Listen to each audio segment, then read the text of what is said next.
Assalamualaikum warahmatullahi wabarakatuh. Perkenalkan, nama saya Herawati. Menurut saya orang yang terlibat dalam judi online itu sebaiknya tidak menjadi pengelola keuangan karena uang yang dikelola ini adalah milik instansi atau organisasi. Sedangkan kita tidak bisa memberi orang seperti itu tanggung jawab karena pasti dia akan memiliki kebiasaan yang dikhawatirkan akan menjadi tidak bertanggung jawab dalam tugasnya dan orang-orang itu tidak percaya dengan pengelola keuangan yang ada.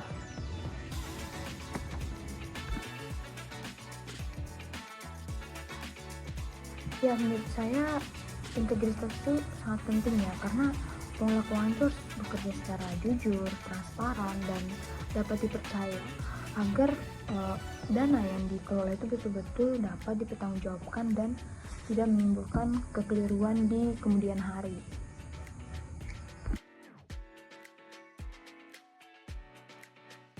Resikonya itu pasti yang pertama tuh penyalahgunaan dana ya, dan ketidakjujuran dalam pembuatan laporan, terus serta hilangnya kepercayaan orang-orang. Dan dengan ketidakjujuran itu pasti akan banyak menimbulkan konflik-konflik yang akan terjadi ke depannya, dan ini pasti menimbulkan juga lingkungan yang tidak sehat.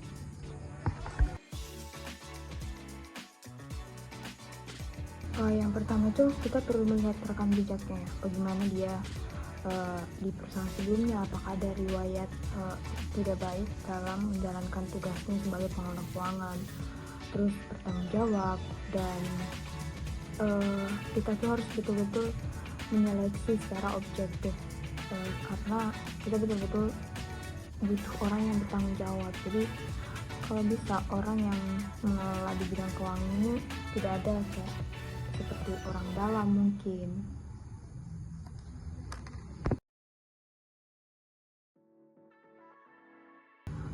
Pesan saya pribadi, tetap selalu libatkan Tuhan Yang Maha Esa agar Tuhan selalu melindungi kita dari sifat-sifat yang bisa membuat kita tidak jujur atau korupsi.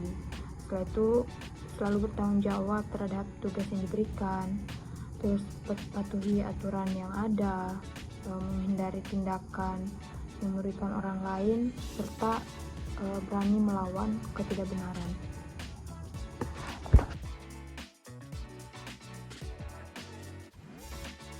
Baik Kak, sebelumnya terima kasih atas waktunya karena sudah bersedia dalam wawancara kami ini.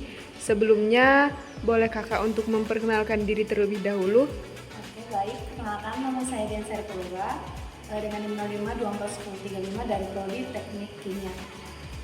Oke, baik Kak, mungkin langsung saja. Di sini kami akan memberikan beberapa pertanyaan. Pertanyaan yang pertama itu, menurut Kakak, gimana kalau ada orang yang pernah terlibat judi online, lalu ditunjuk jadi pengelola keuangan di sebuah organisasi? Oke, kalau dikatakan udah terlibat judi online itu kan kita tahu bahwa orangnya itu bukan tidak bakal, tapi kemungkinan tidak dapat mengelola keuangan dengan baik pada saat kejadian dia terlibat di judi online. Ketika salah satu anggota organisasi ini menunjuk beliau sebagai pengelola keuangan dalam suatu organisasi, menurut saya itu kayak kurang tepat gitu. Karena apa? Memang kalau misal dari dalam dirinya dia sudah berubah dan kemungkinan dalam diri dia sudah kayak terpaku bahwa dia bisa mengelola uang tersebut, tetapi kalau menurut khalayak ataupun anggota organisasi tersebut tidak dapat, maksudnya kayak dari kejadian dia sudah terlibat di judi online itu, dari situ aja kita dapat melihat bahwa kayak bagaimana mungkin dia dapat mengelola keuangan organisasi, padahal sedangkan dia saja nggak bisa mengelola keuangan dirinya sendiri. Begitu, menurut saya tidak pantas sih. Baik Kak, terima kasih. Kami lanjutkan ke pertanyaan kedua.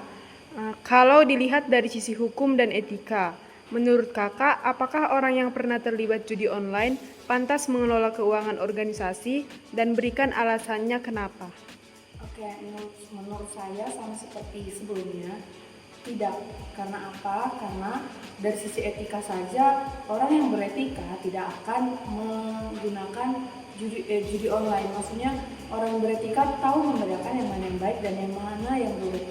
Nah, dari dia terlibat judi online saja kita bisa lihat bahwa etika dan moralnya pun tidak ada. Jadi bagaimana kemungkinan dia bisa mengelola keuangan dalam bentuk besar gitu. Kayak sama seperti sebelumnya kan saya jelasin bagaimana orang yang terlibat judi online itu bisa mengelola keuangan lebih besar, sedangkan keuangan saja tidak dapat diolahnya sendiri. Oke Kak, baik, terima kasih. Kami lanjutkan ke pertanyaan ketiga. Menurut Kakak, apa saja risiko atau dampak yang bisa terjadi kalau pengelolaan keuangan dipegang oleh orang yang punya riwayat terkait judi online?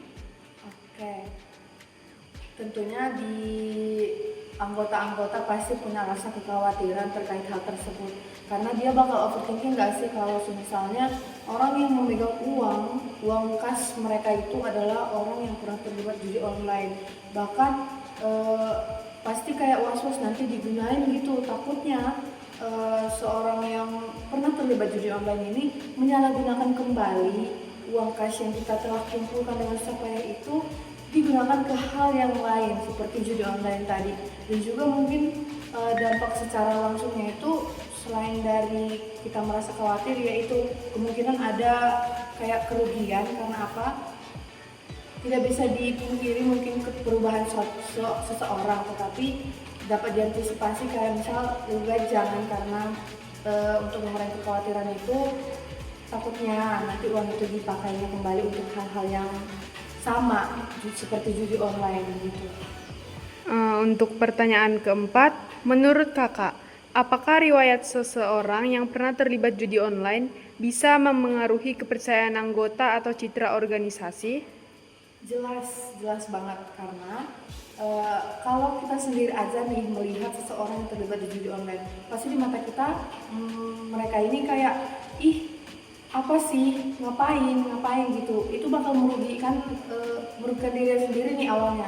Tapi kalau dia bergabung ke suatu organisasi, itu bakal merugikan organisasi tersebut. Karena apa? Citra organisasi tersebut sudah akan rusak karena pandangan-pandangan orang lain terhadap orang yang terkena judi online ini sudah jelek.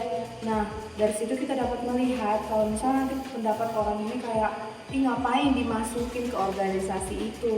Orang-orang di organisasi itu ternyata mau yang ngambil orang yang sudah terkena judi online itu. Mereka nggak takut apa. Nah, dari pendapat orang sekitar juga kita tahu bahwa rasanya tidak worth it untuk memasukkan orang yang sudah terlibat judi online ke organisasi kita.